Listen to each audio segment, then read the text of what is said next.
오늘 요한복음 16장 말씀으로 예수님의 마지막 가르침, 너희는 담대하라, 내가 세상을 이기었다 라는 제목으로 우리 함께 하나님의 말씀을 나누도록 하겠습니다. 자, 지난 시간에 우리가 요한복음 15장을 살펴봤는데 그 주제를 좀 잠깐 다시 정리를 하면 요한복음 15장 말씀이 이제 굉장히 중요한 말씀인데 15장 1절 한번 볼까요? 나는 참 포도나무요 내 아버지는 농부라. 물은 내게 붙어 있어 열매를 맺지 아니하는 가지는 아버지께서 그것을 제거해 버리시고 무릇 열매를 맺는 가지는 더 열매를 맺게 하려 하여 그것을 깨끗하게 하시느니라. 자, 이 주제가 요한복음 15장의 전체적인 주제였고 또 성경 안에서 굉장히 중요한 중심 주제예요. 그러니까 우리가 이제 구별해야 될 게 뭐냐면 요한복음 15장을 통해서 우리가 배웠어야 될 게 붙어 있음이라고 하는 것과 열매 맺는 것, 그렇죠? 가지가 있는데 붙어 있는다고 해결되는 게 아니라고 그랬어요. 붙어 있기만 한다고 잘 이해하시라는 거죠. 붙어 있기만 하면 되는 게 아니라 붙어 있음에서 열매 맺음으로 가야 된다는 거예요. 자, 잘 정리합시다. 가지 비유에서 우리가 기억하고 있어야 될 것은 붙어 있음이라는 것과 자, 그 다음에 열매 맺음. 그렇죠? 열매를 맺기 위해서는 반드시 붙어 있어야 돼요. 순서가 그래요. 자, 그러나 붙어 있기만 한다고 모든 게 다 끝났다 이렇게 생각하고 있으면 안 된다고 그랬죠? 자, 가지의 비유는 그래요. 가지 비유는 가지로 비유하면 이렇게 된단 말이에요. 자, 이제 이걸 그대로 또 예수님이 어떠한 메시지로 연결하시냐면은 너희가 내 안에, 그렇죠? 너희가 내 안에, 이게 이제 붙어 있은 것 같은 맥락이에요. 너희가 내 안에 있어야 된다. 그런데 내 안에 있는다고만 해서 해결되는 게 아니라 또 뭐가 확인이 돼야 되냐면 내가 너희 안에, 그렇죠? 이것도 지금 말씀하시는 거잖아요, 그렇죠? 자, 그러니까 결국 예수님 안에 우리가 거하는 것에서부터 출발을 하지만 결국 또한 우리가 소망하고 계속해서 나아가야 될 방향이 뭐냐면 예수님이 우리 안에, 간단히 말하면 예수님이 우리 안에. 자, 이게 성취되는 것을 나라고 하는 거예요. 나. 그렇죠? 이게 다 같이 성취된 걸 나라고 한단 말이에요. 그러니까 나를 믿지 않는다 이런 말씀을 하실 때 이걸 이해하지 못하고 우리가 그냥 예수님을 믿는다 이렇게 말을 하면 안 돼요. 그러니까 나가 뭔지를 알아야 되는데 이게 다 같이 성취된 걸 나라고 한단 말이에요. 그러니까 자, 그러면서 다시 그러면 내가 너희 안에 거하는 것이 어떻게 되는 것이냐가 이제 중요하게 되는데 요한복음 15장에서는 계속 요걸 이제 가르쳐 주려고 하는 거죠. 그 전까지는 예수님 안에라고 하는 주제로 계속 말씀을 하신 거잖아요. 계속 예수님을 따라가고, 그렇죠? 예수님의 제자가 되려고 하고, 예수님과 함께 식사를 하고, 이런 것, 내 안에라, 예수님 안에. 야, 그런데 가룟 유다가 나간 이후에 지금 뭘 가르쳐 주시는 거예요? 요걸 가르쳐 주려고 하는 거예요. 내가 너희 안에 들어가려면 필요한 게 뭐예요? 계명. 예수님의 계명. 그러니까 예수님의 계명을, 나의 계명을 지키는 자라야, 그러니까 지킴. 요게 내가 너희 안에 들어간단 말이에요. 예수님의 계명을 지키는. 그런데 그동안 가룟 유다는 예수님과 제자들과 더불어도 같이 다녔잖아요. 거기까지는 뭐였어요? 예수님 안에 있는 거죠. 그런데 가룟 유다가 뭘 못 들었어요? 마지막 그 계명, 그러니까 새 계명을 너에게 주노니 그걸 가룟 유다가 못 들었단 말이에요. 그러니까 지금 지킬 계명도 없는 거죠. 그렇죠? 자, 그렇기 때문에 이제 새 계명을 너에게 주노니 하고 그 제자들에게 계명을 주셨고 이제 그걸 어떻게 하라는 얘기예요? 그 제자들은 그걸 지키고 있어야 된다는 얘기 아니에요. 그렇죠? 그 계명을 지켜야 된다. 그것이 열매를 맺기 위해서 또 출발이에요. 열매를 맺기 위해서 뭐가 필요하다? 계명이 필요하다는 얘기예요. 자, 그러면서 이제 이 계명을 지키고 있으면 이걸 요걸 잘 이해하시라고 그랬죠? 계명을 지켜라. 그러면은 아 맞아, 예수님 산상설교에서 원수가 오른뺨 치면 왼뺨도 되라고 했고 오리를 가면 십리까지 가고 이런 얘기 하셨으니 그거를 내가 실천하는 것을 계명을 지킨다 이렇게 생각하면 안 된다고 그랬단 말이에요. 그게 아니라 예수님이 지금 너에게 준 계명, 새 계명을 준다고 했을 때 그게 뭔지부터 출발해요. 자, 그러면 그 계명을 잘 지키고 있어야 돼요. 여러분이 지키고 있어야 될 계명이 뭐냐? 내가 너희를 사랑한 것 같이 너희도 서로 사랑하라예요. 성경이 결국 그 이야기를 하고 있다는 얘기죠. 그렇기 때문에 그것을 우리가 잘 지키기 위해서 또 구약 성경도 공부를 하는 거예요. 그렇죠? 그게 무슨 의미인지를 알아야 되기 때문에 그게 이제 계속 말씀을 지켜가는 거란 말이에요.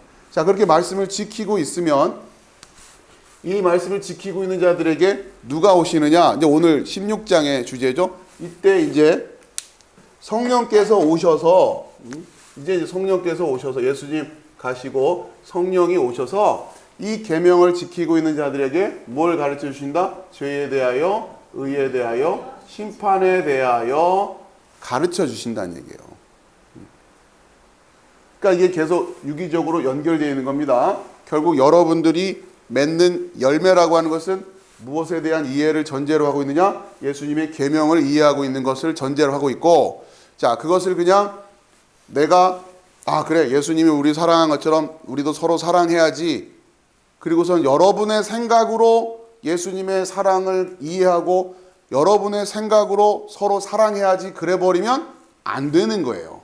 그 계명을 지키고 있는 자들에게 성령께서 오셔서 죄가 뭔지 의가 뭔지 심판이 뭔지를 깨닫게 하셔서 그래야 이제 너희가 내가 너희를 사랑한 것처럼 너희도 서로 사랑해라를 이해할 수 있게 되는 거란 말이에요.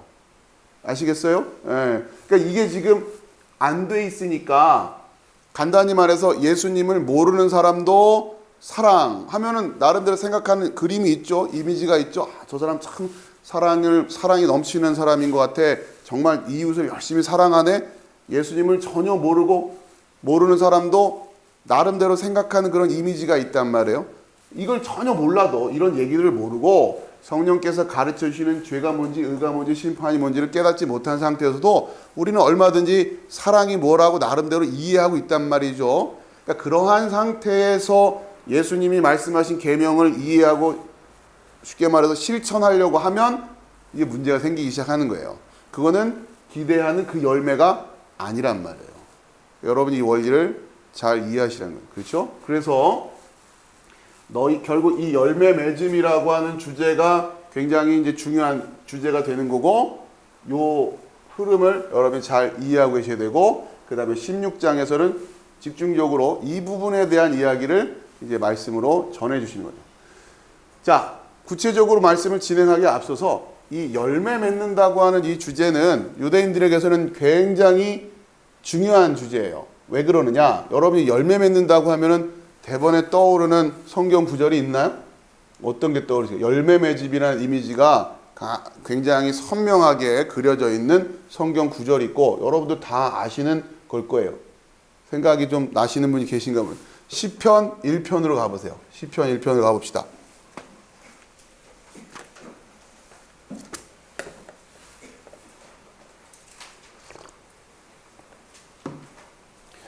자, 시편 1편을 보면 복 있는 사람은 악인들의 꾀를 따르지 아니하며 죄인들의 길에 서지 아니하며 오만한 자들의 자리에 앉지 아니하고 오직 여호와의 율법을 즐거워하여 그의 율법을 주야로 묵상하는도다.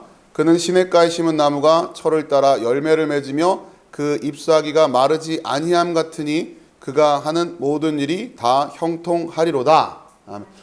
이 시편 1편 1절, 2절, 3절이 유대인들의 입장에서는 가장 이상적인 인생의 모습을 그리고 있는 거예요.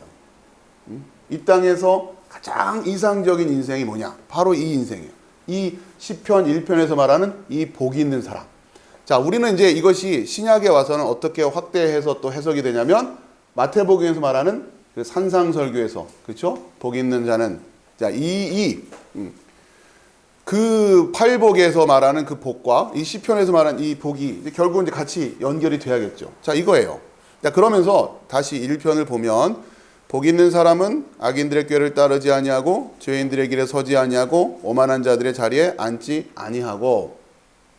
이제 나중에 저희가 이제 요한복음이 마무리가 되고 나면 여러분하고 좀 이런 또 우리가 또 세부적으로 살펴야 될 말씀들을 좀 보는 시간들을 갖겠지만 거기서 보면 이제 이걸 좀 그 히브리어 원어로 여러분과 같이 좀 나눌 시간들을 가질 겁니다. 이제 한글로는 뉘앙스가 잘 드러나지 않는데 일단 오늘은 그냥 어느 정도만 설명을 드리냐면 1절에 복 있는 사람은 악인들의 꾀를 따르지 아니하고 죄인들의 길에 서지 아니하며 오만한 자들의 자리에 앉지 아니하고.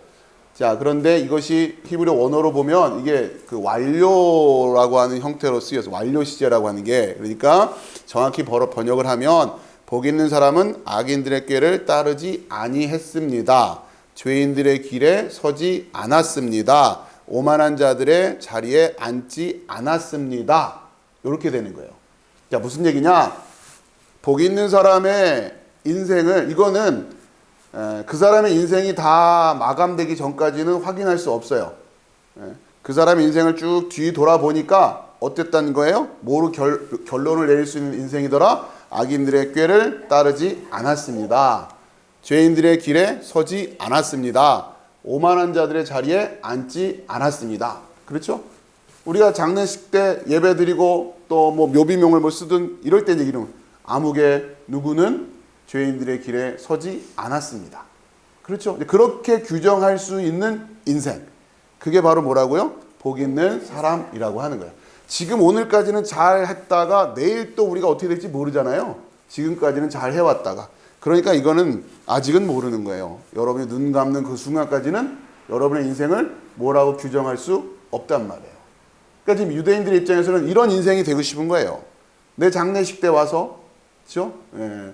나를 기억하는 사람들이 나에 대해서 내 인생을 전체를 평가할 때 이렇게 평가할, 물론 중간에 실수했을 때도 있고, 그렇죠? 실족했을 수도 있지만 결국은 되돌아와서, 결국은 회개하고 돌아와서 죄인들의 길에 서지 않았고 오만한 자들의 자리에 앉지 않은 인생, 그렇게 결론 내릴 수 있는 인생, 이게 최고의 복된 인생이다 라고 얘기를 하는 거란 말이에요. 자, 그런데 2절에서는 이게 어떻게 가능했느냐, 어떻게 살았기에 가능했느냐, 그게 이제 2절이에요. 오직 여호와의 율법을 즐거워하여 그의 율법을 주야로 묵상하는 도다. 이 묵상하는 도다라는 이 단어가 히브리어상으로는 미완료형이라고 하는 계속되는 동작의 상태를 나타내는 그런 이미지가, 그런 그 뉘앙스를 갖는 문법적인 형태로 쓰인단 말이에요. 그러니까 그 사람의 인생은 대신에 뭔 있는 거예요? 하나님의 율법을 즐거워했어요. 하나님의 율법을 주야로 묵상하는 것.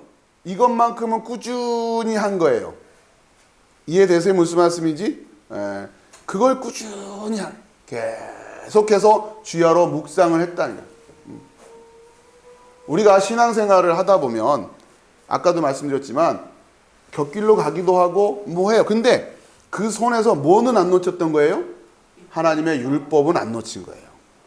때로는 잘못 이해해서 잘못 갈 수도 있고, 혹은 아무튼 율법을 들고는 있지만 죄의 유혹을 못 이겨서 시험에 빠지기도 하고 그럴 수는 있었을지 모르겠지만, 그래도 끝끝내 그 손에서 무엇을 놓치지 않았다? 율법을 놓치지 않았다. 하나님의 말씀을 놓치지 않았다. 그게 그 인생을 또 규정 짓는 거예요. 자, 그랬더니 어떻게 되더라? 3절에서 그는 시냇가에 심은 나무가 철을 따라 열매를 맺으며 그 잎사귀가 마르지 아니함 같으니. 그러니까 이거예요. 그래서 시냇가에 심은 나무가 정확히 번역하면 시냇가에 심겨진, 수동의 의미로 원어가 돼 있어요. 시냇가에 심겨진 그 나무가 철을 따라 열매를 맺는 거. 그러니까 그 인생이 된단 말이에요. 바로 이 열매 맺음이라고 하는 주제는 이 시편 1편에 나와 있는 굉장히 중요한 모티브예요. 이것을 예수님이 계속 이어가고 있는 거예요. 성경 안에 계속 처음부터 끝까지 계속 이 주제가 이어지고 있는, 그 열매 맺는 인생. 그러니까 지금 그 시냇가에 심겨진 나무. 그런데 조심할 거는 그렇게 시냇가에 심겨지기만 하면 되느냐? 또 그게 아니란 말이에요. 그러니까 지금 우리가 다시 예수님 안에 있기만 하면, 예수님에게 가지가 붙어 있기만 하면 열매가 맺고 이동기 저절로 되는 게 아니라 똑같이 시냇가에 심겨진, 그러기만 하면 바로 열매를 맺는 게 보장이 되느냐? 또 그렇지가 않단 말이에요. 그러니까 이 부분에 대한 것도 계속 긴장을 하고 있어야 돼요. 그러니까 지금 시냇가에 심겨졌음에도 불구하고 문제가 생기고, 이스라엘 백성들의 역사가 그랬단 말이에요. 자, 이걸 또 이해하려면 어디로 가야 되냐면 에스겔 17장으로 가시면 됩니다. 요한복음이 전에도 봤지만 에스겔이 굉장히 중요한 이미지를 제공하는 그런 성경이었어요. 에스겔 10편 뒤쪽으로 쭉 가셔서 에스겔 17장. 오늘은 중요한 주제들만 좀 확인을 할 거고요. 자, 에스겔 17장에 보면 독수리와 포도나무의 비유 이렇게 돼 있죠. 여호와의 말씀이 내게 임하여 이르시되 인자야 너는 이스라엘 족속에게 수수께끼와 비유를 말하라. 그러니까 예수님께서 포도나무 비유를 하시는 게 그냥 어디서 갑자기 나온 게 아니라 지금 구약에서 이미 유대인들도 기본적으로 잘 알고 있는 메시지란 말이에요. 이 포도나무의 비유라고 하는 게 에스겔에 나와요. 자, 그러면서 중간중간만 우선 볼게요. 5절에 보면 그 땅의 종자를 꺾어 옥토에 심되 수양버들 가지처럼 큰 물가에 심었더니, 그렇죠? 이게 여러분 시편 1편의 이미지가 그대로 그려지고 있죠? 자, 그런데 문제는 그것이 자라며 퍼져서 높지 아니한 포도나무 곧 굵은 가지와 가는 가지가 난 포도나무가 되어 그 가지는 독수리를 향하였고 그 뿌리는 독수리 아래에 있었더라. 자, 이러면서 포도나무와 이 독수리 비유를 하는, 이게 무슨 의미인지를 알겠는지 이스라엘 백성들에게 한번 수수께끼로 비유로 줘라 이 얘기예요. 자, 그러면서 8절이에요.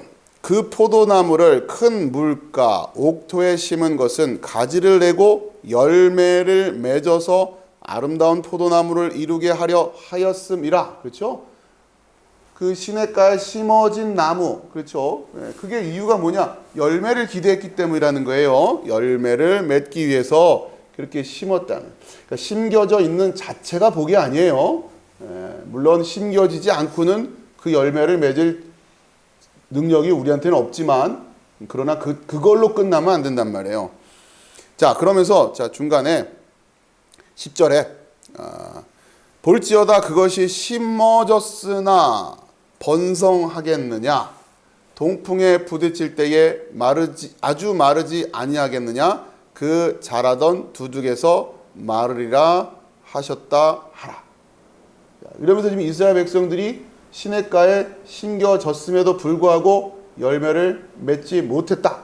그래서 지금 문제가 생겼다. 그렇죠? 에스겔이 지금 고민하고 있는 이 신학적인 가장 큰 주제가 성전도 무너지고 포로로 끌려가고 하는 이런 상황들이 생겼단 말이에요. 시냇가에 지금 심겼는데 지금 뿌리째 뽑혀져 가는 그런 상황이란 말이에요. 이게 도대체 왜 이런 상황들이 일어났는가 라고 하는 거죠. 결국은 이유가 뭐예요? 열매를 맺지 않았기 때문에. 예수님이 그 얘기 하시잖아요. 열매를 맺지 않는 가지는 잘라버린단 말이에요. 그렇죠? 그러니까 하나님의 사랑을 부분적으로만 이해하면 안 돼요. 하나님이 세상을 이처럼 사랑하셨지만 그 사랑을 다함 없는 사랑, 원칙도 없는 그러한 사랑으로 이해하시면 안 된단 말이에요. 자, 이제 그런 이유를 그러니까 그 이유를 비유를 설명하시고 그 다음에 쭉 여러분 보시는 성경에는 이제 아마 단락의 제목을 비유의 해석 이렇게 나와 있을 텐데 쭉 넘어가서 자 22절 가보세요. 17장 끝쪽에 주 여호와께서 이같이 말씀하시되 내가 백향목 꼭대기에서 높은 가지를 꺾어다가 심으리라. 내가 그 높은 새 가지 끝에서 연한 가지를 꺾어 높고 우뚝 솟은 산에 심되. 자, 그 나뭇가지를 꺾어서 연한 가지를 높은 산에 심는다고 하셨어요. 그렇죠? 23절 이스라엘 높은 산에 심으리니 그 가지가 무성하고 열매를 맺어서. 바로 이 연한 가지는 예수 그리스도를 상징하는 거예요. 예수 그리스도가 그 높은 산에 심겨진. 자, 그러면서 그 가지로부터, 그렇죠? 무성해져서 열매를 맺게 되는 것. 그러니까 우리가 그리스도 안에 들어갈 때 바로 이 가지에, 요 연한 가지, 그렇게 심겨진 그 가지에 접붙여지는 거예요. 그리고 그 연한 가지, 자, 저게 과연 살아날 수 있을까 싶은 그 연한 가지가 예수님의 십자가의 고난을 상징하는, 그렇죠? 그 십자가 그 나무잖아요, 그렇죠? 예, 그 나무가 지금 쓰는 거란 말이에요. 우리는 그 십자가를 통해서 예수 그리스도 안으로 들어가는 거고. 자, 열매를 맺어서 아름다운 백향목이 될 것이요 각종 새가 그 아래에 깃들이며 그 가지 그늘에 살리라. 들의 모든 나무가 나 여호와는 높은 나무를 낮추고 낮은 나무를 높이며 푸른 나무를 말리고. 자, 이런 장면도 여러분 예수님께서 잎만 무성한 무화과 나무를 말리시는 장면이 나오죠. 이런 부분에서 지금 다 그 말씀을 우리에게 가르쳐주고, 지금 예수님이 하시는 사역의 메시지가 어떠한 맥락과 또 구약에서 어떠한 주제와 연결되고 있는 것인지를 우리에게 가르쳐주기 위해서 예수님이 그런 사역들을 기적적으로 행하신단 말이에요. 이거 어디서 많이 본 장면인데?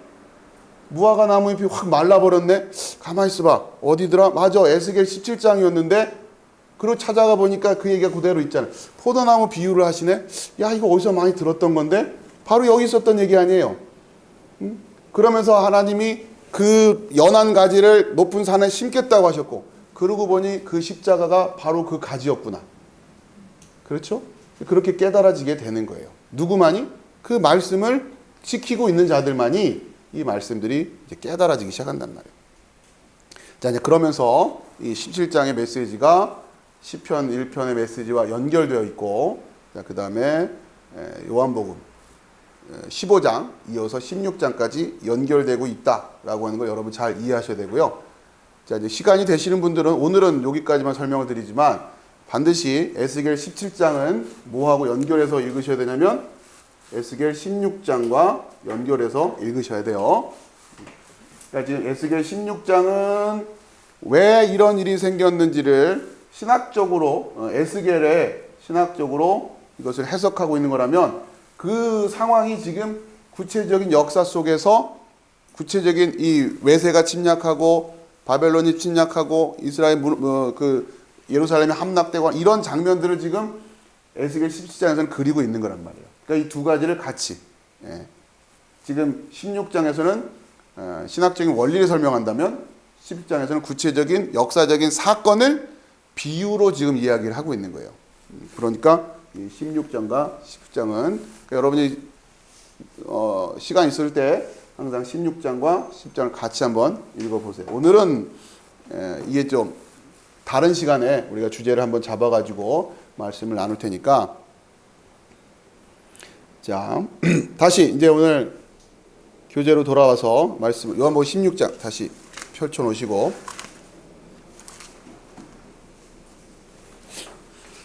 자, 열매 맺음이라고 하는 주제는 구약 안에서도 면면이 흘러오고 있는 주제다라고 하는 거죠. 자, 그러면서 지금 이 말씀처럼 이제 예수님께서 그것을 회복시키려고 하는 거예요. 하나님이 원하시는 그 열매가 뭐냐? 그러기 위해서는, 자, 이것이 성취가 돼야 돼요. 너희가 내 안에 들어와야 되고, 그 다음에 또 내가 너희 안에 들어가야 되는데, 그러기 위해서는 이 일들이 되어져야 된다. 자, 그리고 우리가 이제 그 계명을 지키고 있을 때 이제 성령께서 오셔서 이 계명을 이해하고 해석하고 또 이 그 깨달아진 계명대로 살아낼 수 있는 능력을 우리에게 주시기 위해서 성령이 오시는 거란 말이에요. 그 사역이에요, 지금. 오늘날 우리 시대의 우리의 사역은. 여러분이 이 맥락을 일관되게 이해한 상태에서 성령의 사역을 이해하고 또 성령의 역사를 이해하고 성령의 권능을 이해하고, 그러지 않고 이거를 놓친 상태에서 성령의 권능이라든가 성령의 역사라든가 뭐 어떤 이런 신비적인 쪽으로만 흘러가게 되면 의도치 않았지만 우리는 성령을 올바로 이해할 수 없게 된다. 그 말은 다시 말해서 뭘 놓치게 된다? 열매를 놓치게 되는 거예요. 궁극적으로 이것 때문에 하나님이 원하시는 열매를 맺어야 되는데 우리 눈에 보기 좋은 열매, 우리가 생각해서 하나님이 이걸 기대하셨을 거야 생각하는 열매를 맺어 놓고 하나님께 열매 맺었습니다 하는 상황이 벌어진다는 얘기예요. 그렇죠? 그럼 그걸 잘 이해하셔야 됩니다. 자, 이거를 그러니까 여러분 아무튼 이 성령 사역이라고 하는 이 주제와 관련해서 여러분 앞으로 어떤 메시지를 듣거나 어떤 사역을 하거나 할 때 여러분이 분별을 가지셔야 되는 게 뭐냐면 그 성령 사역에 대해서 뭐 있잖아요. 아무튼 간에 뭐 병자도 고친다고 하고 뭐 하는 그런 분들 계시잖아요. 그분들이 기본적으로 이걸 여러분이 그 사람들의 말을 들어보고 설교도 들어보면서 이걸 정확히 이해하고 이걸 이해한 상태에서 그들이 하나님이 기대하는 열매에 초점을 두고 있으면서 그들이 사역을 펼치고 있는지를 이제는 여러분들이 분별을 하셔야 된단 말이에요. 그렇지 않으면 무당푸닥거리가 되는 거예요. 그냥 신기한 장면들 연출하는 거. 그냥 아팠던 사람이 나았다고 하고 뭐 했다고 하고 금가루 떨어지고 그게 무슨 의미가 있냔 말이에요. 그게 목적이었으면 예수님이 이렇게까지 힘든 일을 하실 이유가 없잖아요. 오셔서 그냥 누구 못지않게 권능이 있는 분인데 그냥 계속 그렇게 하시면 되고 더더군다나 영원한 하나님 아닙니까? 왜 십자가를 지고 돌아가시냐고요. 지금까지 계속 살아계시면 가장 수월할 거 아닙니까? 왜 이렇게 힘들게 이 길을 돌아서 이렇게 하시냔 말이에요. 그렇죠? 여러분 조금만 생각을 하시면 그건 하나님의 뜻이 아니다. 그 방법이 진짜였으면 하나님이 하셨겠죠. 그러니까 조심하시란 말이에요.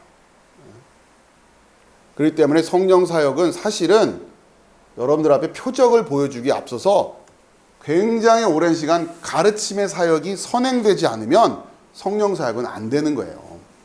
성령께서 가르치시기 위해서 왔단 말이에요. 그런데 계속해가지고 뭔가 이렇게 드라마틱한 뭔가 우리가 흔히 말하는 기적이라고 하는 그 장면을 연출하는 데만 집중을 하고 있다. 분별하시란 말이에요. 자, 이제 다시 말씀을 한 절 한 절 살펴보면서 전체 이제 구조를 좀 말씀드렸으니까 이제 이 틀 속에서 여러분이 이해하시면 어렵지 않을 거예요.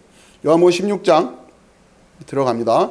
1절 내가 이것을 너희에게 이름은 너희로 실족하지 않게 하려 함이니. 문제는 이것, 그러니까 예수님이 이렇게 가르쳐 주시지 않으면, 계명을 주시지 않으면 실족한단 말이에요. 넘어진다고요.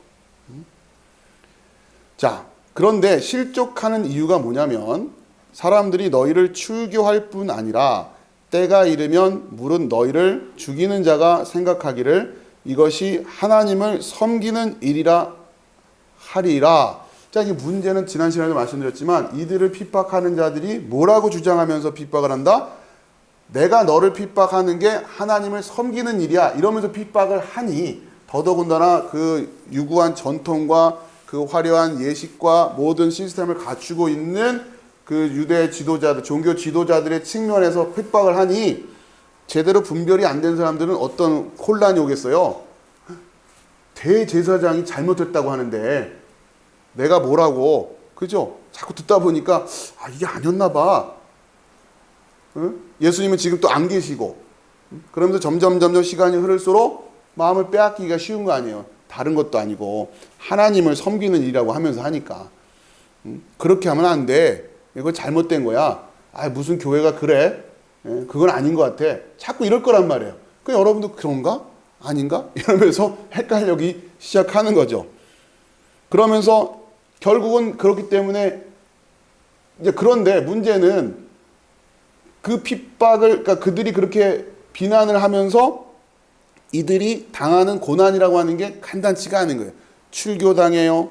또 때로는 죽임까지 당해요. 이런 상황이면서 신앙에 대한 것까지 지금 문제시를 하니까 이들이 이 믿음을 지킨다라는 게 간단했겠냐고요. 상식적으로 생각해도. 자, 그러면 결국은 다시 돌아가 버리기 쉬운 거죠. 그러니 어떻게, 그럼 실족하게 된단 말이에요. 그러니까 그러지 말라고 예수님이 지금 가르쳐 주신다니.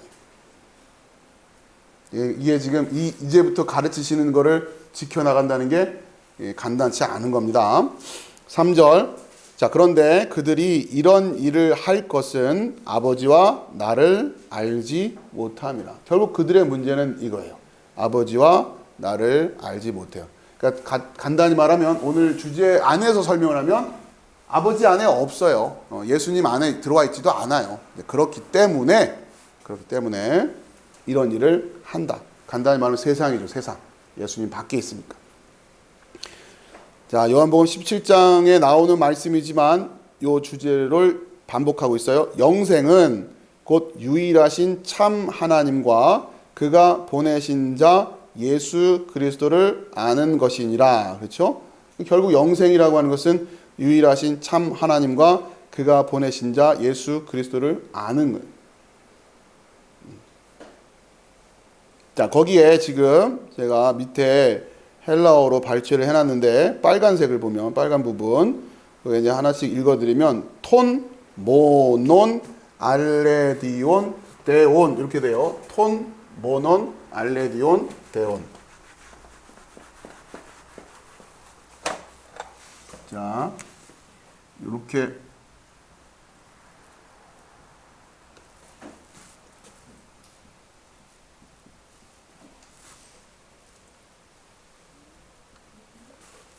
자, 이렇게 그려져 있죠?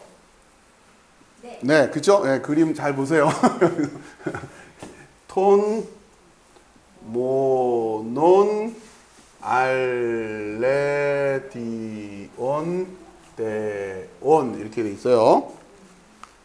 자, 이거는 그냥 요 톤, 요 단어는 영어의 더에 해당되는 관사라고 생각하시고 일단 요 모논이 요게 하나예요. 하나. 그 다음에 알레디오, 요게 지금 우리 성경에서는 유일하신 참 하나님과 해서 참 이렇게 되어 있잖아요. 그렇죠? 참, 진실된 뭐 이런. 그 다음에 이게 하나님.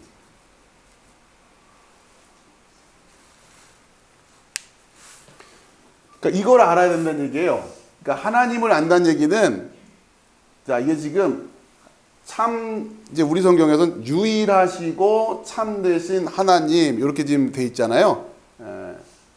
이제 오늘 여기서부터 또 어려워집니다. 잘 들으세요. 유일하심 참 하나님. 하나님을 안다는 얘기는 뭘 안다는 얘기일까요? 참을 안다는 얘기예요. 참을 안다는 얘기는 또 뭘 안다는 얘기냐면 하나가 뭔지를 안다는 얘기예요. 아시겠어요? 자, 이제 여러분 좀 어렵지만 이제 또 묵상의 깊이를 더하기 위해서 여러분이 학교 다니실 때 배운 게 있죠. 그러니까 이거를 어디다가 여기다 그냥 여러분 모순형용이라고 하는 그 국어 시간에 배우셨을 거예요. 유치환의 깃발. 거기에 보면 이것은 소리 없는 아우성. 그렇죠? 네. 소리 없는 아우성. 자, 이걸 모순 형용이라고 그래요. 그러니까 말이 안 되는 거예요. 그런데 이걸 통해서 뭔가 한 차원 더 깊은 메시지를 전하고 싶기 때문에 이렇게 한단 말이에요. 소리 없는 아우성. 깃발의 모습을 보면서 펄럭이고 있는데 뭔가를 지금 막 절규하고 있는 거죠. 근데 소리는 안 들리잖아요. 깃발이 펄럭이고만 있는 거지. 그렇죠? 자, 아무튼. 자, 그러면 이제 보세요. 이게 모순 형용이라고 이걸 아는 이유는 뭐냐면 아우성이라는 단어의 의미를 아니까 소리 없는 아우성 이러면 말이 안 되는데 그럴 거 아니에요. 그렇죠? 아우성을 알았기 때문에 소리 없는 아우성은 이건 말이 안 되는데를 아는 거예요. 이해하시겠습니까? 그래서 모순 형용이다라고 볼 수가 있는 거죠. 다시 소리가 뭔지를 알았기 때문에 아우성에다 갖다 붙이니까 이건 말이 안 되는데 이런단 말이에요. 그렇죠? 그러니까 이 의미를 이해하려면 뭐도 알고 뭐도 알아야 돼요? 소리도 알고 아우성도 알아야 소리 없는 아우성, 또 없는이란 말도 알아야죠. 그렇죠? 이걸 이제 갓 엄마, 아빠 이런 말 배운 아이들한테서 그 아이들한테 가가지고 소리 없는 아우성이 모순형용인데 이러면 알아듣겠어요? 못 알아듣지. 왜? 아우성이 뭔지도 모르고 소리가 뭔지도 모르고 그러니 못 알아듣는 거예요. 그러니까 우리가 말씀을 듣는다고 다 깨닫는 게 아니란 말이에요. 자, 그러니까 아우성도 알아야 되고 소리가 뭔지도 알아야 되고 없는이란 단어도 알아야 소리 없는 아우성이란 이 표현이 모순형용이라는 것도 1차적으로 기회할 거고, 아, 그렇지. 말이 안 되는 얘기인데. 자, 그런데 그래도 공부 좀 한 사람들은 모순형용이 시적으로 어떤 기능을 하는지 더 드라마틱한, 차라리 시끄러운 아우성 이런 거보다 더 뭔가 감각적으로 더 아우성 치는 것 같잖아요.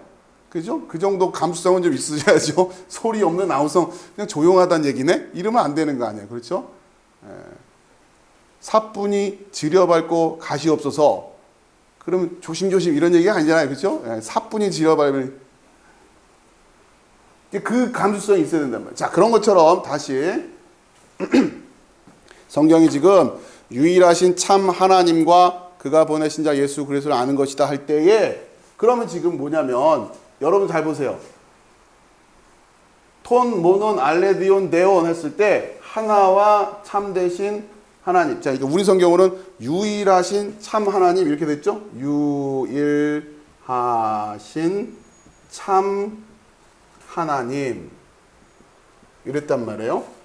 자, 이게 지금 저 생각 잘 해보세요. 그러니까 하나님을 알아야 이 표현이 뭔지를 아는 거예요. 그 말은 뭘 알기 때문에 참이 뭔지도 알고 유일하다. 이게 유일하다는 것도 사실은 좀 개념이 이 모노 하나라고 하는 이 개념이 뭔지를 알아야 이게 지금 자연스럽게 유일하다, 참됐다, 하나님이다 하는 요 표현이 이해가 되겠죠.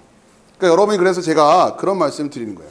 하나님을 알아야 참이 뭔지를 아는 거고, 참이 뭔지를 알아야 하나님을 아는 거고, 유일하다는 것, 모노가 뭔지를 알아야 하나님을 알게 되는 거예요.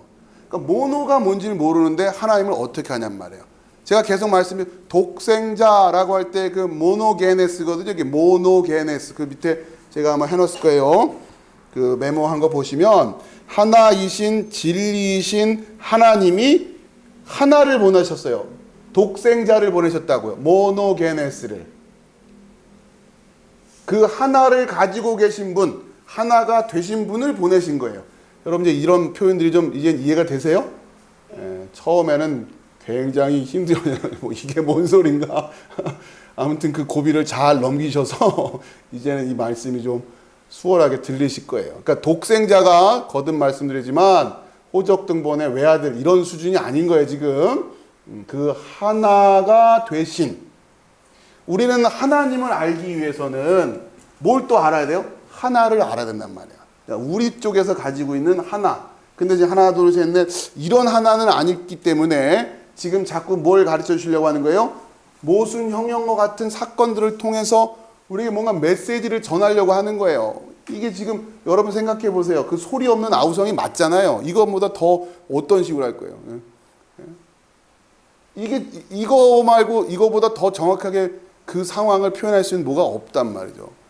그 깃발이라고 하는 것을 통해서 시인이 전하고 싶었던 메시지는 소리 없는 아우성이 맞아요. 이거 물리적으로 이해하면 안 되는 거죠. 그렇죠? 그런 거예요. 아무튼 간에. 자, 그래서 유일하신 참 하나님. 이 모노도 알아야 되고, 진리가 뭔지도 알아야 되고, 그래야 하나님을 알 수 있고, 또 거꾸로 하나님을 올바로 알아야 이것도 알 수 있고, 이것도 알 수 있고, 이런 유기적인 관계가 있단 말이에요. 자, 이제 이걸 누가 가르쳐 주시러 오시는 거예요? 성령께서 가르쳐 주시러, 성령이. 하나씩 하나씩 깨닫게 하신단 말이에요. 자, 여기까지는 좀 이해가 되시죠? 자, 그런데 우리가 그냥 상식적으로 생각할 때 유일하신 참 하나님이라고 하는 표현이 우리한테는 그렇게 어색하지가 않아. 이게 지금 하나이고 참되고 하나님이다. 이게 뭐 그렇게 어색하지는 않을 거란 말이에요. 자, 그런데 우리한테는 이게 자연스러운데, 다시 말해서 다신교적인 배경을 가지고 있는, 그렇죠? 그리스인들 같은 경우는 신들이 많다고 생각했단 말이에요. 그들한테는 유일하신 참 하나님이 어색한 거예요. 우리는 그렇지, 하나님이면 유일하셔야지. 그런데 그러니까 우리한테 상식적이라고 해서 다상식적일 거라고 생각하지 마세요. 다신교적인 입장에서는 유일하신 하나님이라고 하면 이건 말이 안 되는 표현이란 말이에요. 왜? 하나님은 유일하지가 않거든, 그들한테는. 그렇죠? 이 긴장 관계를 이해할 수 있겠죠. 자기들 문화 속에서는 하나님은 유일하지 않았어요. 또 신들이 거짓말도 해요. 그리스 로마 신화 보면 막 신들이 거짓말도 하고 막 그렇게 한다면, 뭔가 이렇게 꾀임에 이렇게 하기도 하고. 그러니까 이게 안 맞는 거죠. 유일하시고 참되신 하나님이에요. 그들한테는 이 표현이 오히려 모순형용이 될 수 있어요. 자, 그렇대. 자, 그러니까 우리의 입장에서는 유일하신 참 하나님이라고 하는 게 자연스럽게 그냥 받아지는데, 자, 이제 우리한테 도전이 되는 순간이 있는 거예요. 자, 그게 뭐냐? 그 도전이, 그게 바로 사망과 생명이라고 하는 이 두 단어가, 이건 어디까지나 반대되는 거 아니에요? 그렇죠? 사망과 생명이라고 하는 것은. 그러니까 여러분이 유일하신 참 하나님, 이건 자연스러워요. 유일하신 참 하나님. 그런데 어디에 와서 사망과 생명이라고 하는 이 두 단어는 결코 같이 될 수가 없잖아요. 그렇죠? 속성을 공유할 수가 없단 말이에요. 자, 그런데 지금 예수님이 오셔서 우리에게 보여주신 모습이 뭐냐면 바로 사망과 생명이 하나라고 하는 거를 지금 보여주신단 말이에요. 이거를 어디에서? 십자가에서. 사망에서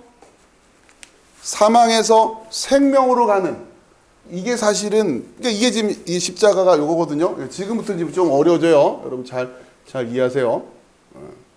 그러니까 지금 예수님이 오셔서 보여주시려고 하는 게 지금 이거란 말이에요. 사망에서 생명. 바로 이 모순을 극복할 수 있는 능력이 하나님께 있는 거죠. 그런데 이 사망에서 생명, 그러니까 이 서로 모순돼 보이는, 서로 하나 될 수 없는, 완전히 이거는 극과 극인 이 두 개가 하나가 되기 위해선 반드시 뭘 통해서? 십자가를 통해서 사망과 생명이 이제는 하나가 될 수 있는, 사망에서 생명으로 옮겨질 수 있는 사건을 우리에게 보여주는 거죠. 그러니까 하나님에게는 정말로 다 하나예요. 사망조차도 뭐예요? 생명이 되실 수 있는 분이란 말이에요. 그래서 하나님이에요. 진짜 그 하나님 안에서는 모든 것이 하나가 되어 있는, 사망조차도 생명이 될 수 있는, 이걸 가르쳐 주시는 거예요. 성령께서 오셔서 죄에 대하여, 의에 대하여, 심판에 대하여 이걸 가르칠 때 죄와 의가 또 서로 완전히 극과 극이죠.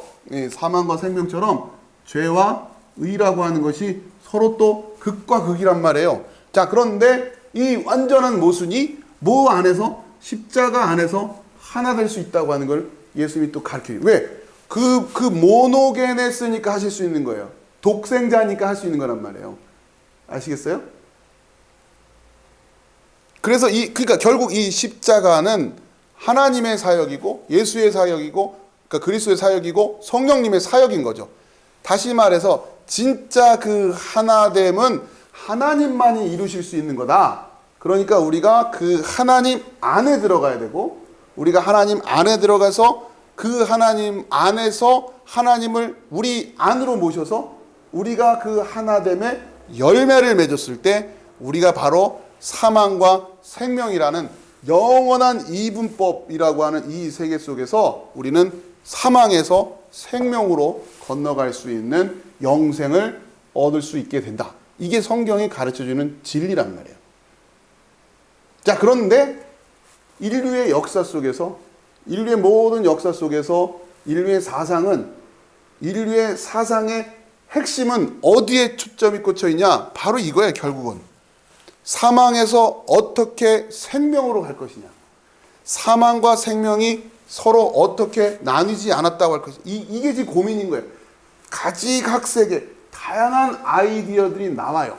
우리는 사망인데 여기서 불로장생 하려면 어떻게 해야 될까? 불로초를 먹으면 돼. 이런 노하우가 나오는 거죠. 불로초를 먹으면 뭐로 가? 생명으로 가. 이런단 말이에요. 그것도 하나의 방법이에요. 자기들 딴에는 그게 진리라고 생각하고 불로초를 찾아다닐 거란 말이에요. 그렇죠? 아무튼 이 나뉘어져 있는 사망과 생명으로 나뉘어져 있는 이 둘을, 이제부터 둘이에요. 이래서 둘이라고 한단 말이에요. 이 둘을 다시 어떻게 하나가 될게. 그게 인류의 모든 종교나 사상이나 이게 이제 하이라이트는 여기라고요. 하나님을 없이. 자, 그러면서 여러분들 이걸 생각해 보시면 단순해지는 거예요. 자, 그럼 또 아까는 이제 불로초 구에다 먹으면 되고 그렇게 생각했던 사람들도 있고, 누군가는 이 사망 안에서 여기서 열심히 율법적으로, 도덕적으로, 윤리적으로 선한 삶을 살면, 그래서 선한 업을 쌓으면 그 결과 생명으로 넘어갈 수 있게 된다. 이렇게 생각을 한단 말이에요. 선한 업을 쌓아서. 그런 거예요. 그렇게도 한다. 자, 그리고 이 종교적으로도 이렇게 흘러가는 거죠. 그 흐름들이 있어요. 결국 이거와 이거를 어떻게 하나가 될 거냐, 이 문제를 답을 줘야 된다는 거예요. 자, 그런데 우리가 지난번에 기억나실지 모르겠지만 우리가 그 사상사를 쭉 훑어오면서 우리가 이 계몽주의 이후에는 이제는 이 하나님, 신 뭐 이런 거에 대한 이미지가 점점 엷어진단 말이에요. 그건 단순히 하나님에 대해서만 문제가, 우리 그 기독교만의 문제가 아니라 다른 여타 종교들에도 똑같이 영향을 미치는 거죠. 아무튼 기독교의 입장에서 하나님일 거고, 이슬람의 입장에서는 알라일 거고, 불교 입장에서 부처님일 거고, 뭐 그럴 거란 말이에요. 그런데 이 소위 계몽주의 시대가 점점 흘러가면서 알라도 관심 없어지고, 부처도 관심 없어지고, 하나님도 관심 없어지는 거죠. 우리는 이제 우리 쪽 안에서만 고민하니까 하나님만 타격을 입었을 것 같은데, 그게 아니라 알라도 타격을 입고 부처도 타격을 입는 거예요. 어쨌든 이 계몽주의 이성 중심의 시대에서는. 자, 그런데 문제는 그렇다고 해서 이거를 그러면 어떻게 해결해야 될 거냐? 그렇죠? 이거를 지금 그냥 놔둘 수는 없단 말이에요. 결국 그 하나님의 자리를 넘보는 인간들은 이 답에 대해서 답을 얻으려고 하는 거예요. 단 진시황처럼 불로쳐 먹으면 돼, 이런 식으로 답하는 건 너무 촌스러운 거고, 하나님 믿어서 그러면 돼, 이것도 촌스러운 거예요. 그들한테는. 자, 이제는 그걸 다 배제하고 그들이 설명해 내려고 하는 게 뭐냐, 어떻게 해서 사망에서 생명으로 건너가게 할 것이냐. 그게 바로 전에 말씀드렸죠. 그 힌트를 준 사람이, 그 단서를 제공해 준 사람이 헤겔이라는 사람이랍니다. 헤겔의 변증법. 결국 사망과 생명이 나뉘어져 있는 것이 아니라, 변증법의 생각은 사망과 생명이 나눠져 있는 것이 아니라 사망에서 생명이 자연스럽게 잉태되는 거예요. 정반합 하면서. 그러니까 하나님 없이도 사망에서 생명으로 갈 수 있는 길이 생긴 거잖아요. 그렇죠? 사망 안에 이미 뭐가 씨앗으로 있어요? 생명이 있단 말이에요. 생명이. 이게 그 동양에서 태극 사상하고 굉장히 유사하죠. 예? 태극이라고 하는 음과 양이 있고, 이게 서로 계속 이렇게 막, 예? 그러니까 이제 그런 동양적인 것하고 서양적 것하고 막 이 사상이 교류가 일어나면서 서로 비슷하네 이러면서 자연스럽게 이 흐름을 이해하지 못했던 각 그 동네에 있는 그 종교인들, 예? 신학자들이 우리 서로 말통하네 이러면서 종교다운주의가 이루어지기 시작하고 혼합주의가 일어나기 시작하는 거예요. 우리도 그 생각했는데 저기도 헤겔의 영향을 받은 신학자들, 그렇죠? 이렇단 말이에요. 동양에서는 우린 옛날부터 그랬어. 이제 깨달았니? 우린 옛날부터 태극이고 음양이었어. 이런단 말이에요. 그러니까 이게 이제 막 이 생각을 하기 시작한 서양 사상가들 입장에서는 동양의 사상을 들여다보면 신기한 게 많은 거죠. 이건 몇천 년 동안 얘네들은 이 연구만 해왔거든. 그러니 뭐 도덕경이니 뭐 거기에 보면 이 친구들 입장에서는 가서 논문으로 발표할 만한 소스들이 얼마나 많겠어요. 몇천 년 동안 이 생각만 해왔던 게 동양에 다 있으니까. 자, 아무튼 그러면서 교류가 되기 시작한 거란 말이에요. 자, 그러면 헤겔의 변증법이 방법이 사망에서 생명이 나올 수 있게 된 거예요.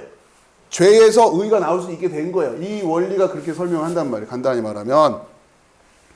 그런데 문제는 그래도 생명은 생명에서 가야 되는 거 아니에요. 그렇죠? 뭔가 생명이 있어야 되는 거 아니야. 그렇지가 않다는 얘기예요. 그래서 그 문제를 해결해 주는 사람이 마르크스가 되는 거예요. 그래서 유물론. 그러니까 마르크스의 유물론이면 이 유물론과 오리진, 그러니까 근원이 유물론이다. 생명이 아니라는 거예요. 물질이다. 유물론에다가 변증법만 적절하게 엎어놓으면 물질에서 생명도 나올 수 있게 되는 거죠. 논리적으로 그렇잖아요. 그러니까 이런 것들이. 그러니까 지금 이러면서 현대로 오면서 이 사상들이 연합작전을 펼치는 거죠. 그래서 하나님의 가르침에 대적을 할 수 있는 근거가 생기기 시작한단 말이야. 변증법, 야 이거 천재인데 이거. 유물론, 이거 괜찮은데. 그러면서 여기에 이제 여러분 아시다시피 그 누구예요 갑자기? 종의 기원, 다윈의 종의 기원 같은 책들이 나오기 시작하는 거죠. 하나님이 그 종류대로 만드셨다. 어떻게 이렇게 되면은 이게 지금 뭔가 하나에서 막 다른 게 다 나와야 된다는 건데, 야 이게 어떻게 가능해? 다윈이 또 천재적인 발상을 하는 거예요. 종의 기원에서 진화를 하면 돼. 진화를 하면은 원숭이에서 사람도 나올 수 있고, 진화를 하면 아메바에서 원숭이도 나올 수 있고. 그러니까 이게 지금 서로 간에 아무튼 쿵쿵이 짝짝이가 맞아가지고 쿵짝쿵짝 아주 그냥 변증법, 유물론 이런 생각들이 서로 간에 협력하여 대적을 하고 있는 거죠. 이게 현대 사상의 기본적인 뿌리란 말이에요. 아무튼 자 이제 무슨 얘기냐? 왜 이런 얘기를 했냐? 유일하신 참 하나님이라고 하는, 자 이게 지금 여러분 이 간단한 얘기가 아니라 하나님을 알아야 된다. 자 그러면서 예수님이 결국 이제 마지막 남겨놓은 사역이 뭐냐? 그게 바로 십자가란 말이에요. 십자가. 자, 이 십자가라는 사역을 남겨놓은 상태에서 예수님께서 이 십자가에서 이제 뭘 보여주시는 능력을, 부활을 보여주시는 능력을 할 거란 말이에요. 사망에서 생명. 이게 마지막 하이라이트죠. 그러니까 우리가 봤을 때는 사망과 생명이 모순이 안 돼요. 단 그 다리는 그 사이에 뭐가 놓여 있어요? 십자가가 놓여 있는 거예요. 그러니까 그 방법을 가르쳐 주시는 거죠. 그러니까 우리는 이게 이제 어색하지가 않은 거예요. 소리 없는 아우성. 그러니까 우리는 그렇기 때문에 십자가란 단어를 쓰고 십자가의 영광, 십자가의 승리, 십자가의 기쁨 이런 표현들이 어색하지가 않게 되는 거죠. 그렇죠? 그럼 이걸 지금 이해하시고 자, 이 정도 해놓고 계속 봅시다. 아무튼 이 구조를 잘 기억을 하시고 4절 16장 4절입니다.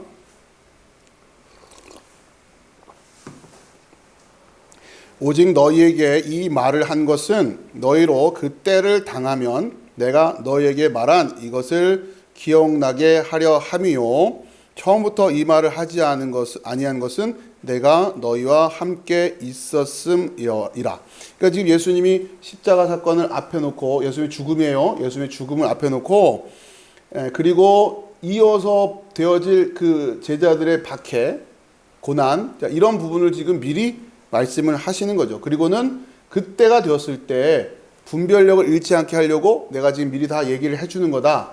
이런 이야기를 하시는 거예요. 그러면서 5절에 지금 내가 나를 보내신 이에게로 가는데 너희 중에서 나더러 어디로 가는지 묻는 자가 없고. 자, 무슨 얘기냐면 예수님이 지금 이 이야기를 하시는, 죽음에 대한 이야기를 하세요. 고난에 대한 이야기, 십자가 고난을 얘기를 하세요. 자, 그런데 제자들의 반응은 뭐냐면 내가 지금 나를 보내신 이에게 간다고 하는데 너희 중에서 나더러 어디로 가는지 묻는 자가 없다. 그러니까 지금 예수님의 대화의 주제가 포커스가 제자들은 자꾸 어디에 초점을 두고 있는 거냐? 죽음, 고통 뭐 이런 쪽에 초점을 두고 있는 거예요. 예수님 없으면 우리는 어떻게 해요? 자꾸만 이런 쪽으로 간단 말이에요. 지금 주제가 그게 되면 안 된다는 얘기라고요. 지금 주제는 뭐가 돼야 되냐? 예수님이 지금 아버지께로 돌아가는 데 초점을 둬야 된다는 거예요. 지금. 근데 거기에는 관심이 없다는 얘기예요. 다시 지금 예수님이 이런 사건을 벌이는 이유가 뭔지, 의미가 뭔지, 거기에는 관심이 없고 자꾸 자기들 수준의 선입견을 가지고 말도 다 들어보지도 않고, 아유 안 돼요 예수님, 그럼 어떻게 해요? 자꾸 이러고 있는. 잠깐만, 이게 다가 아니라 내가 설명을 좀 해줄게 하는데도 안 돼요, 그러시면 안 돼요, 자꾸 이러고 있는 거죠. 그런 분위기로 이해하시면 돼요, 여러분이. 그러면 이해가 쉽습니다. 어디로 가는지 묻는 자가 없단 말이에요. 십자가의 사건은 사망이라고 하는 사건이지만, 예수님의 사망이지만, 그것 이전에 아버지께로 감이라고 하는 큰 그림 속에서 봐야 된단 말이에요, 지금. 그렇죠? 십자가의 고통과 고난, 십자가에서 죽임 당하시는 그 사건은 그것만 볼 게 아니라, 다시 말해서 책 제목이 뭐예요? 책 제목은 아버지께 감이에요. 그 중에 챕터 5, 그게 십자가 이런 거란 말이에요. 그렇죠? 그러니까 전체 주제는 지금 아버지께로 감인데, 그걸 놓쳐버리고 지엽적인 얘기에 몰입을 하니까 뭐가 생긴다? 근심이 생긴다, 이런 거란 말이에요. 지금 그걸 놓치지 말아라, 그 얘기를 하시는 거예요. 어디로 가는지 묻는 자가 없고, 그러니까 나를 보내신 이는 하나이신 진리이신, 요거죠, 그렇죠? 하나이신 진리이신 하나님인데, 그러면 그 하나이신 분에게 가려면, 뭐가 돼야만 갈 수 있어요? 하나가 되어야만 갈 수 있어요. 이해되시죠? 그러지 않고는 갈 수가 없단 말이에요. 그러면 하나가 되기 위해서는 어떻게 해야 되느냐? 이 세상에서 하나가 되는 방법은 십자가라는 얘기예요. 이 세상에서 왜 이렇게 여럿으로 나뉘어져 있느냐? 나들이 너무 많은 거예요. 나가 다 많잖아요. 나가 지금 몇십억 인구의 나들이 있잖아요. 그래서 나뉘어져 있단 말이에요. 그러면 그 나들을, 그러니까 하나가 되기 위해서 이 세상에서의 방법은 뭐다? 사망이에요, 사망. 그 밀 하나가 죽는 거. 그래야 하나가 돼요. 그게 이 세상의 방법이에요. 자, 그런데 문제는 이 세상은 소리 없는 아우성을 이해를 못해요. 이 세상에서는 이게 모순이니까. 이 세상에서는 사망이 생명으로 가는 법을 모르거든요.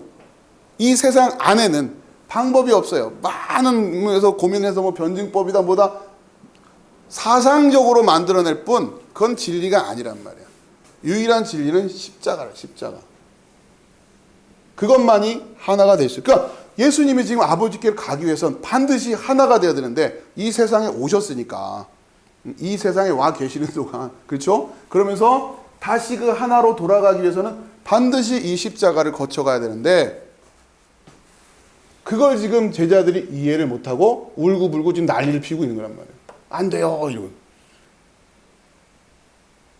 예수님의 십자가가 진리의 기쁨이 아니라 갑자기 심파극이 되고 있죠.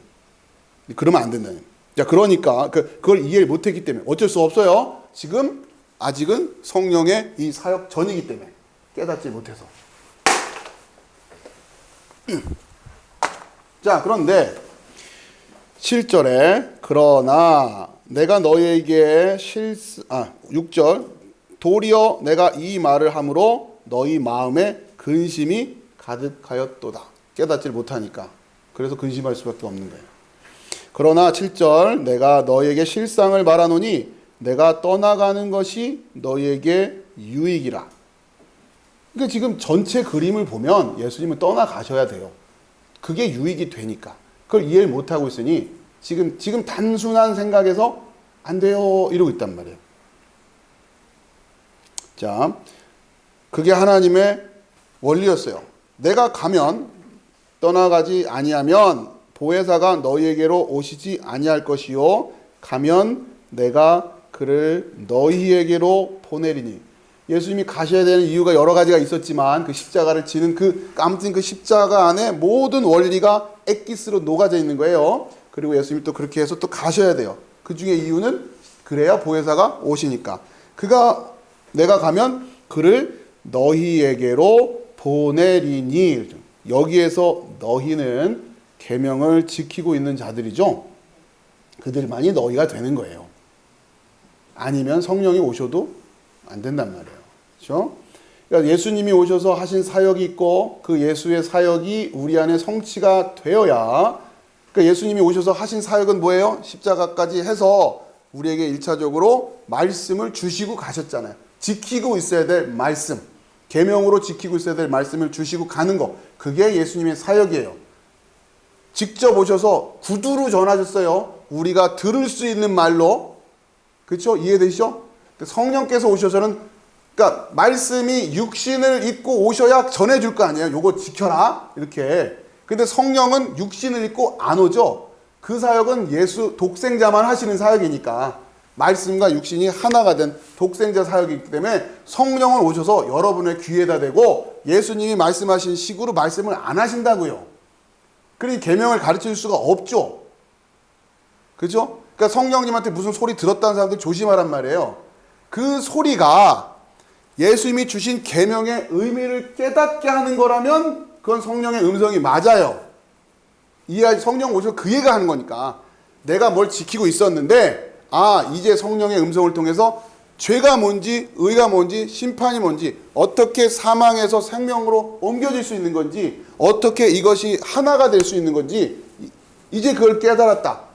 성령께서 꿈속에서 나와서 나한테 그걸 가르쳐 주시던데, 이러면 성령의 음성이 맞아요. 그런데 어느 대학을 갈까 뭘 할까 말까 이런 수준의 성령의 음성을, 그 성령의 음성을 들었다고 착각하고 있단 말이에요. 그런 수준이 아니에요. 그런 수준이. 성령을 그렇게 유치하게 만들지 말아라. 자, 그래서 그 계명을 지키고 있는 자들에게 성령이 오시죠. 그리고서 그러니까 그 계명의 본질은 서로 사랑이었어요. 내가 너희를 사랑하는 것처럼 너희도 서로 사랑. 요약하면 서로 사랑. 그러니까 그 서로 사랑하라, 내가 너희를 사랑한 것처럼 서로 사랑하라고 요 계명을 지키고 있는 사람 중에 바울이, 그래서 이 서로 사랑의 이 계명이 바울에게 와서 교회론으로 꽃을 피는 거예요.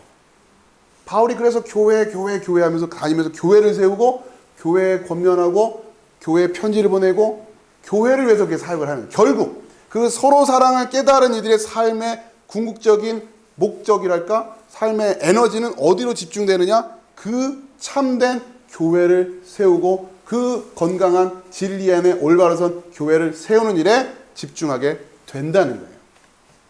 반드시. 그 계명이 그 얘기를 하고 있으니까. 서로 사랑의 공동체, 서로 사랑하는 사람들의 모임, 그걸 교회라고 부르는 거예요.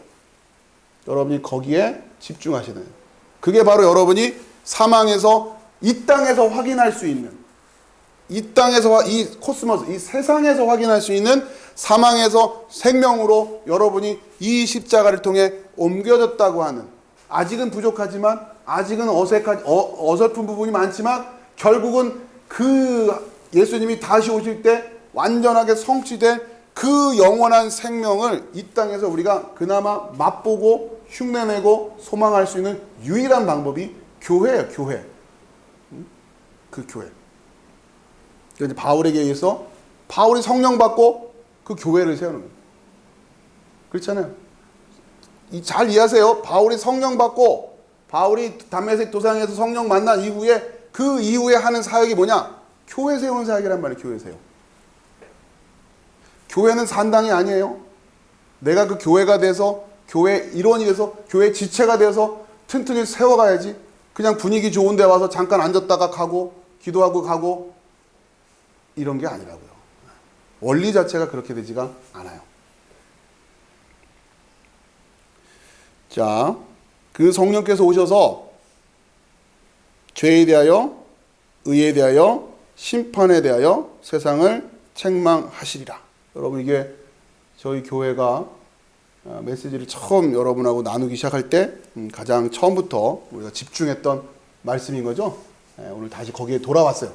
여러분들 아시겠지만 지금 시간상 이게 지금 마무리될 수 있는 메시지가 아니기 때문에 이 시간에 오늘은 여기서 마무리를 하겠고, 다음 시간에 다시 이 죄에 대하여, 의에 대하여, 심판에 대하여 라는 주제로 성령의 사역이 시작되는데 그것이 무엇인지 잘 살펴보도록 하겠습니다.